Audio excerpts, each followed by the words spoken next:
ಕೊನೆಗೂ ಮಹಿಳೆಯರ ಬ್ಯಾಂಕ್ ಖಾತೆಗೆ ಗೃಹಲಕ್ಷ್ಮಿ ಯೋಜನೆಯ 22ನೇ ಕಂತಿನ ಹಣ ಜಮಾ ಆಗಿರುವ ವಿತ್ ಪ್ರೂಫ್ ನಾನು ನಿಮಗೆ ತಿಳಿಸ್ಕೊಡ್ತೀನಿ ಸ್ನೇಹಿತರೆ. ಗೃಹಲಕ್ಷ್ಮಿಯರಿಗೆ ಬೆಳ್ಳಂಬೆಳಗ್ಗೆ ಭರ್ಜರಿ ಬಂಪರ್ ಗುಡ್ ನ್ಯೂಸ್. ಇಲ್ಲಿ 22 ಹಾಗೂ 23ನೇ ಕಂತಿನ ಹಣ ಮಹಿಳಾ ಮತ್ತು ಮಕ್ಕಳ ಕಲ್ಯಾಣ ಇಲಾಖೆಯಿಂದ DBT ಮೂಲಕ ಮಹಿಳೆಯ ಬ್ಯಾಂಕಿನ ಅಕೌಂಟ್ಗೆ ಜಮಾ.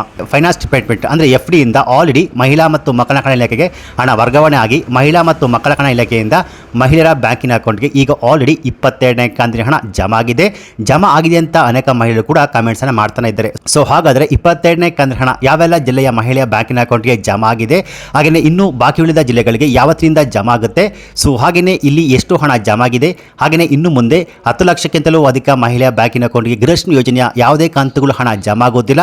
ಸೊ ಯಾವೆಲ್ಲ ಮಹಿಳೆಯರಿಗೆ ಇನ್ನು ಮುಂದೆ ಗೃಹಲಕ್ಷ್ಮಿ ಯೋಜನೆ ಹಣ ಜಮಾ ಆಗೋದಿಲ್ಲ, ಏನಕ್ಕೆ ಜಮಾ ಆಗೋದಿಲ್ಲ, ಸೊ ಒಂದು ವೇಳೆ ನಿಮ್ಮ ಬ್ಯಾಂಕಿನ ಅಕೌಂಟ್ಗೆ ಗೃಹಲಕ್ಷ್ಮಿ ಯೋಜನೆ ಹಣ ಬಂದಿಲ್ಲ ಅಂದ್ರೆ ಏನ್ ಮಾಡಬೇಕು ಎನ್ನುವ ಕಂಪ್ಲೀಟ್ ಮಾಹಿತಿ ನಾನು ತಿಳಿಸ್ಕೊಡ್ತೀನಿ. ಸೊ ನೀವು ಕೂಡ ಗೃಹಲಕ್ಷ್ಮಿ ಯೋಜನೆಯ 22 ಹಾಗೂ 23ನೇ ಕಂತಿನ ಹಣಕ್ಕಾಗಿ ವೇಟ್ ಮಾಡ್ತಿದ್ರೆ ಸೊ ನೀವು ಈ ವಿಡಿಯೋವನ್ನು ಮಿಸ್ ಮಾಡ್ಕೋಬೇಡಿ. ಈ ಒಂದು ವಿಡಿಯೋದಲ್ಲಿ ಗೃಹಲಕ್ಷ್ಮಿ ಯೋಜನೆಯ 22ನೇ ಕಂತಿನ ಹಣ ಎಷ್ಟು ಜನ ಮಹಿಳೆಯ ಬ್ಯಾಂಕಿನ ಅಕೌಂಟ್ಗೆ ಜಮಾ ಆಗಿದೆ, 23ನೇ ಕಂತಿನ ಹಣ ಯಾವಾಗ ಮಹಿಳೆಯ ಬ್ಯಾಂಕಿನ ಅಕೌಂಟ್ಗೆ ಜಮಾ ಆಗಲು ಶುರುವಾಗುತ್ತೆ ಅನ್ನೋ ಕಂಪ್ಲೀಟ್ ಮಾಹಿತಿ ನಾನು ನಿಮಗೆ ತಿಳಿಸ್ಕೊಡ್ತೀನಿ. ಸೊ ಬನ್ನಿ ವಿಡಿಯೋವನ್ನು ಶುರು ಮಾಡೋಣ. ಅದಕ್ಕಿಂತ ಮುಂಚೆ ನೀವಿನ್ನು PKV ಕನ್ನಡ ಯೂಟ್ಯೂಬ್ ಚಾನಲ್ಗೆ ಸಬ್ಸ್ಕ್ರೈಬ್ ಮಾಡಿಲ್ಲ ಅಂದ್ರೆ ದಯವಿಟ್ಟು ಇಲ್ಲಿ ಕಾಣುವಂತಹ ಸಬ್ಸ್ಕ್ರೈಬ್ ಬಟನ್ ಪ್ರೆಸ್ ಮಾಡ್ಕೊಳ್ಳಿ, ಹಾಗೆಯೇ ಪಕ್ಕದಲ್ಲಿ ಬರುವಂತಹ ಬೆಲ್ ಬಟನ್ ಒತ್ತಿ. ಸೊ ನಾನು ಯಾವುದೇ ಒಂದು ವಿಡಿಯೋನ ಅಪ್ಲೋಡ್ ಮಾಡಿದಾಗ ನೀವು ನೋಡಬಹುದು.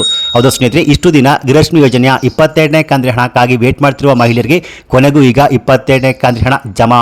ಕಳೆದ 2 ತಿಂಗಳಿಂದ ಗೃಹಲಕ್ಷ್ಮಿ ಯೋಜನೆಯ 22ನೇ ಕಂತಿನ ಹಣ ಯಾವಾಗಪ್ಪ ನಮ್ಮ ಬ್ಯಾಂಕ್ ಖಾತೆಗೆ ಬರುತ್ತೆ ಅಂತ ಸರ್ಕಾರಕ್ಕೆ ಹಿಡಿಶಾಪ ಆಗ್ತಿದ್ದ ಮಹಿಳೆಯ ಬ್ಯಾಂಕಿನ ಅಕೌಂಟ್ಗೆ ಈಗ ಕೊನೆಗೂ 22ನೇ ಕಂತಿನ ಹಣ ಜಮಾ ಆಗಿದೆ. ಹೌದು ಸ್ನೇಹಿತರೆ, ಇಲ್ಲಿ ಆಲ್ರೆಡಿ 10 ರಿಂದ 11 ಜಿಲ್ಲೆಯ ಮಹಿಳೆಯ ಬ್ಯಾಂಕಿನ ಅಕೌಂಟ್ಗೆ ಜಮಾ ಆಗಿರುವಂತದ್ದು. ಸೊ ಆ ಜಿಲ್ಲೆಗಳು ಯಾವುವು ಅಂದ್ರೆ ಸ್ನೇಹಿತರೆ, ಕೊಪ್ಪಳ, ಬೆಂಗಳೂರು ಗ್ರಾಮಾಂತರ, ಬೆಂಗಳೂರು ನಗರ, ದಕ್ಷಿಣ ಕನ್ನಡ, ಬಳ್ಳಾರಿ, ಬಿಜಾಪುರ, ಬೆಳಗಾವಿ, ಬೀದರ್, ಧಾರವಾಡ, ಚಿತ್ರದುರ್ಗ, ರಾಯಚೂರು, ಮೈಸೂರು. ಸೊ ಇವಿಷ್ಟು ಜಿಲ್ಲೆಯ ಮಹಿಳೆಯ ಬ್ಯಾಂಕಿನ ಅಕೌಂಟ್ಗೆ ಈಗ ಆಲ್ರೆಡಿ ಕಳೆದ ವಾರದಿಂದ ಜಮಾ ಆಗಲು ಶುರುವಾಗಿದೆ.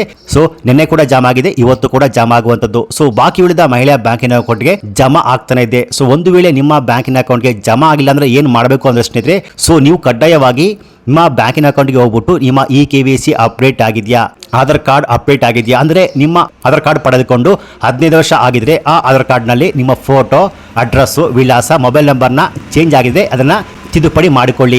ಸೊ ಪ್ರತಿಯೊಬ್ಬರು ಕೂಡ ಕಡ್ಡಾಯವಾಗಿ ಬ್ಯಾಂಕಿಗೆ ಕೊಟ್ಟಿರುವ ಅಥವಾ ಪೋಸ್ಟ್ ಆಫೀಸ್ಗೆ ಕೊಟ್ಟಿರುವ ಆಧಾರ್ ಕಾರ್ಡ್ನಲ್ಲಿ ಕಡ್ಡಾಯವಾಗಿ KYC ಮಾಡಬೇಕು ಅಥವಾ ಅಲ್ಲೋಗ್ಬಿಟ್ಟು ನಿಮ್ಮ ಆಧಾರ್ ಕಾರ್ಡನ್ನು ಅಪ್ಡೇಟ್ ಮಾಡಿಕೊಳ್ಳಬೇಕು. ಈ ರೀತಿಯಾಗಿ ಗೃಹಲಕ್ಷ್ಮಿ ಯೋಜನೆ ಹಣ ಇರಬಹುದು ಅಥವಾ ಸರ್ಕಾರದ ಯಾವುದೇ ಸ್ಕೀಮ್ ಹಣ ಇರಬಹುದು, ನೀವು ಪಡ್ಕೋಬೇಕಾದ್ರೆ ಪ್ರತಿಯೊಬ್ಬರು ಕೂಡ 15 ವರ್ಷಕ್ಕೊಮ್ಮೆ ತಮ್ಮ ಆಧಾರ್ ಕಾರ್ಡನ್ನು ಅಪ್ಡೇಟ್ ಮಾಡಿಕೊಳ್ಳಬೇಕು ಸ್ನೇಹಿತರೆ. ಸೊ ಹಾಗೇನೆ ಇವತ್ತು ಭಾನುವಾರ ತಾರೀಕು 5ರಂದು ಯಾವೆಲ್ಲ ಜಿಲ್ಲೆಯ ಮಹಿಳೆಯ ಬ್ಯಾಂಕಿನ ಅಕೌಂಟ್ಗೆ ಗೃಹಲಕ್ಷ್ಮಿ ಯೋಜನೆ ಹಣ ಜಮಾ ಆಗುತ್ತೆ ಅಂದ್ರೆ ಇಲ್ಲಿ ಹಂತವಾಗಿ ರಾಜ್ಯ ಸರ್ಕಾರ ಗೃಹಲಕ್ಷ್ಮಿ ಯೋಜನೆ ಹಣವನ್ನು ಜಮಾ ಮಾಡ್ತಾನೆ ಇದ್ದಾರೆ. ಸೊ ಈಗ ಆಲ್ರೆಡಿ 10 ರಿಂದ 11 ಜಿಲ್ಲೆಯ ಮಹಿಳಾ ಬ್ಯಾಂಕಿನ ಅಕೌಂಟ್ಗೆ ಜಮಾ ಆಗಿರುವಂತದ್ದು. ಸೊ ಬಾಕಿ ಉಳಿದ ಜಿಲ್ಲೆಗೆ ಹಂತವಾಗಿ ಎಲ್ಲ ಜಿಲ್ಲೆಗಳಿಗೂ ಹಣವನ್ನು ಜಮಾ ಮಾಡ್ತಾರೆ. ಯಾಕೆಂದ್ರೆ ಇಲ್ಲಿ ಸರ್ಕಾರ ಒಟ್ಟಿಗೆ ಜಮಾ ಮಾಡ್ತಿಲ್ಲ, ದಿನಾಲು ಇಂತಿಷ್ಟು ಜಿಲ್ಲೆಯ ಮಹಿಳಾ ಬ್ಯಾಂಕಿನ ಅಕೌಂಟ್ಗೆ ಅಂತ ಹಣವನ್ನು ಜಮಾ ಮಾಡ್ತಾನೆ ಇದ್ದಾರೆ. ಸೊ ಹಾಗಾಗಿ ಇವತ್ತು ಕೂಡ ನಿಮ್ಮ ಬ್ಯಾಂಕ್ ಖಾತೆಗಳಿಗೆ ಗೃಹಲಕ್ಷ್ಮಿ ಯೋಜನೆ ಹಣ ಜಮಾ ಆಗುವಂತದ್ದು. ಹಾಗೆ ನೀವು ಇಲ್ಲಿ ಕೇಳಬಹುದು 23ನೇ ಕಂತಿನ ಹಣ ಯಾವಾಗ ಜಮಾ ಆಗುತ್ತೆ ಅಂತ. ಈ 22ನೇ ಕಂತಿನ ಹಣ ಜಮಾ ಆಗುವ ಪ್ರೊಸೆಸ್ ಎಲ್ಲ ಕಂಪ್ಲೀಟ್ ಆದ್ಮೇಲೆ ಈ 23ನೇ ಕಂತಿನ ಹಣ ಜಮಾ ಆಗುತ್ತೆ. ಸೊ ಹಾಗಾದ್ರೆ ಈ 23ನೇ ಕಂತಿನ ಹಣ ಯಾವತ್ತಿಂದ ನಮ್ಮ ಬ್ಯಾಂಕ್ ಖಾತೆಗೆ ಜಮಾ ಆಗುತ್ತೆ ಅಂದ್ರೆ ಈ 22ನೇ ಕಂತಿನ ಹಣ ಜಮಾ ಆಗಲು ಆಲ್ಮೋಸ್ಟ್ ಈ ಅಕ್ಟೋಬರ್ 20ನೇ ತಾರೀಕಿನೊಳಗಾಗಿ ಜಮಾ ಆಗುತ್ತೆ. ಅಕ್ಟೋಬರ್ 25ನೇ ತಾರೀಕಿನ ನಂತರ ಈ 23ನೇ ಕಂತಿನ ಹಣ ಜಮಾ ಆಗುವ ಪ್ರೊಸೆಸ್ ಸ್ಟಾರ್ಟ್ ಆಗುತ್ತೆ ಅನ್ನೋ ಮಾಹಿತಿ ಲಭ್ಯವಾಗಿದೆ.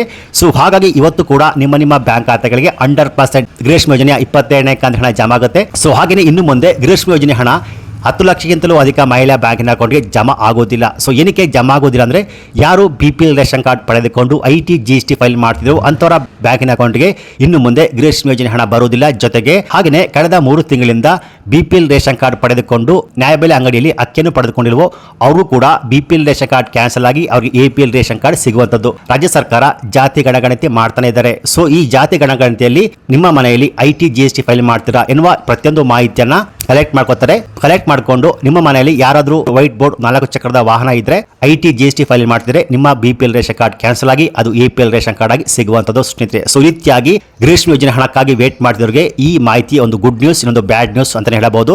ಯಾಕೆಂದ್ರೆ ಇಲ್ಲಿ ಆಲ್ರೆಡಿ 22ನೇ ಕಂತಿನ ಹಣ ಜಮಾ ಆಗ್ತಾನೆ ಇದೆ. ಸೊ ಇವತ್ತು ಕೂಡ ನಿಮ್ಮ ಬ್ಯಾಂಕ್ ಖಾತೆಗಳಿಗೆ ಗೃಹಲಕ್ಷ್ಮಿ ಯೋಜನೆಯ ಹಣ 22ನೇ ಕಂತಿನ ಹಣ 100% ಜಮಾ ಆಗುತ್ತೆ. ಸೊ ಒಂದು ವೇಳೆ ನಿಮ್ಮ ಬ್ಯಾಂಕಿನ ಅಕೌಂಟ್ಗೆ ಗೃಹಲಕ್ಷ್ಮಿ ಯೋಜನೆಯ ಹಣ ಜಮಾ ಆಗಿದ್ರೆ ನಿಮ್ಮ ಊರಿನ ಹೆಸರನ್ನು ಕಮೆಂಟ್ ಮಾಡಿ ಹಣ ಜಮಾ ಆಗಿದೆ ಅಂತ ಕಮೆಂಟ್ಸ್ ಅನ್ನ ಮಾಡಬಹುದು. ಒಂದು ವೇಳೆ ಜಮಾ ಆಗಿಲ್ಲ ಅಂದ್ರೆ ನಿಮ್ಮ ಊರಿನ ಹೆಸರನ್ನು ಕಮೆಂಟ್ ಮಾಡಿ ಹಣ ಜಮಾ ಆಗಿಲ್ಲ ಅಂತ ಕಮೆಂಟ್ಸ್ ಅನ್ನ ಮಾಡಬಹುದು. ಸೊ ಈ ಮಾಹಿತಿ ಗೃಹಲಕ್ಷ್ಮಿ ಯೋಜನೆ ಹಣಕ್ಕಾಗಿ ವೇಟ್ ಮಾಡ್ತಿರೋಗೆ ಒಂದು ಭರ್ಜರಿ ಬಂಪರ್ ಗುಡ್ ನ್ಯೂಸ್ ಅಂತ ಹೇಳಬಹುದು.